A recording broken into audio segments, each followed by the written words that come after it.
میں اس لیے زندہ ہوں کہ میں بول رہا ہوں، دنیا کسی گونگے کی کہانی نہیں لکھتی۔ نہ تیرا ہے نہ میرا ہے یہ ہندوستان سب کا ہے، نہیں سمجھی گئی یہ بات تو نقصان سب کا ہے۔ جو اس میں مل گئی ندیاں وہ دکھلائی نہیں دیتی، مہا ساگر بنانے میں مگر احسان سب کا ہے۔ جب زمانے کے کنویں لاشوں سے بھر جائیں گے سب، لوگ پانی کے لیے پیاسے کدھر جائیں گے سب۔ یہ تو سوچو پھر مسجد اور مندر جائے گا کون، جب ہمارے ملک کے انسان مر جائیں گے سب۔ محترم ناظرین، ہمارا یہ ملک ہندوستان جو ساری دنیا کے اندر معروف اور مشہور ہے، آج طرح طرح کے مسائل سے دوچار ہے۔ مختلف تہذیبوں کا گہوارہ، قوموں کا مسکن، مختلف زبانیں بولنے والے، قسم قسم کا طرز زندگی اپنانے والوں کا یہ دیش آج ایسے ایسے مسائل میں گرفتار ہے کہ قائدین کی قیادت، رہنماؤں کی رہنمائی اور عقل مندوں کی عقلیں حیران و پریشان اور حل تلاش کرنے میں ناکام ہیں۔ جبکہ مسلمانوں کو اپنے وطن سے محبت ہے، اس کے ذرے ذرے سے پیار ہے، وطن کی مشکلات، وطن کی دشواریوں کا مسلمانوں کو دکھ درد ہے، لیکن اس کے باوجود مسلمانوں کو آتنکوادی بتایا جاتا ہے، دہشت گرد بتایا جاتا ہے، ہمارے مدرسوں کو دہشت گردی کا اڈا بتایا جاتا ہے۔ حالانکہ معاملہ اس کا الٹا ہے۔ RSS، بجرنگ دل، شیو سینا والوں کی یہ تمام تنظیمیں دہشت گرد ہیں جو ملک کے تانے بانے کو بکھیر دینا چاہتی ہیں، جو ملک کے بھائی چارے کو ختم کر دینا چاہتی ہیں، جو ملک کی آپس میں محبت کو اور اس ملک میں جو ہے بھائی چارے کو ختم کرنا چاہتے ہیں، اور جو اس ملک کے اندر نفرت پھیلاتے ہیں، پھیلا رہے ہیں اور پھیلاتے آئے ہیں۔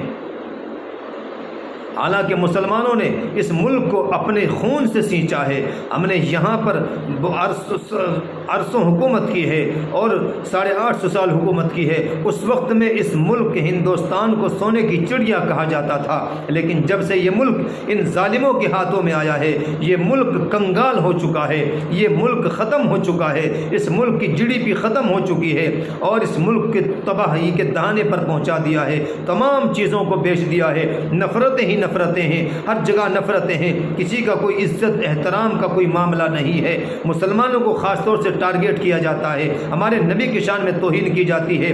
آپ نے ہمیں ستایا، ہمارے گھروں کو توڑا، ہماری مکانوں کو توڑا، ہماری دکانوں کو جلایا، کاروبار کو ختم کیا، مسلمانوں نے برداشت کیا، لیکن بات نبی کی ناموس تک پہنچی ہے، نبی اماں عائشہ تک پہنچی ہے، ان کی شان میں گستاخیاں کی جا رہی ہیں، تو مسلمان اس کو قطعاً برداشت نہیں کر سکتا۔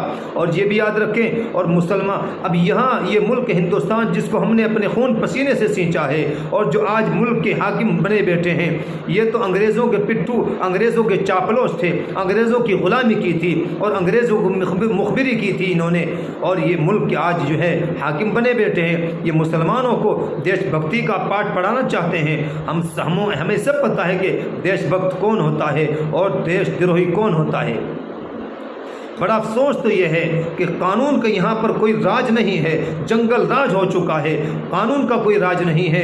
حکومت کے ہاتھوں میں اگر حکومت ہے تو وہ انصاف کرے، وہ مظلوموں کا ساتھ دے، لیکن یہاں ظالموں کا ساتھ دیا جاتا ہے۔ نبی کی شان میں گستاخی ہے تو ان کو عزت و احترام دی جاتی ہے اور ان کی حفاظت کی جاتی ہے، اور جو نبی کی شان اقدس کے خلاف جو ہے گستاخی کرنے والوں کے خلاف کھڑے ہوتے ہیں، پروٹیسٹ پرامن طریقے سے کرتے ہیں مسلمان، ان کو جیلوں کے اندر ڈال دیا جاتا ہے، ان کے مکانوں کو توڑ دیا جاتا ہے، دکانوں کو جلا دیا جاتا ہے، ان پر بے تحاشا ڈنڈے برسائے جاتے ہیں۔